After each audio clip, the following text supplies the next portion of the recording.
Adurere when adun ye jal e gar yok tonglum. Well a jwe jige tuk. Kole yi den ge bor. Akwaeran jige bo aloy. Pin no me bana judia mor por. Uka dia je ke jayuk. Remule do don mu yang. Undana chele lip. Koja juge go ge chek yendoram walam. Anatung boge e churan palawaj.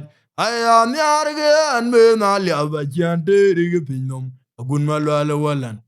Reme mala goge ge nyunye gai. Achi pegerantok.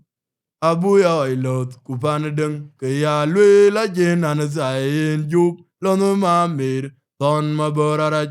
Pinya jude mge jon garang. Corona jonganagabany. Mointor kuchoilo na mir. Pane wai va chujwe rabe piat. Ugato tong momodia. Londo chum jarom loy. Ran kuyog biele juba. Kemi gumachar panalia va mandal. Loyo golera magar madul. Ajaga arugwan. Tong bada beti don't go did a job. Dal tema bo chod. Adurero when adun jal. E gar yok tonglong. Well, I judge you dog.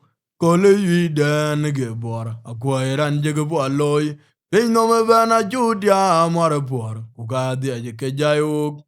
Remule do don mo young. Undana chele lip. Koja juge go check and waram walam.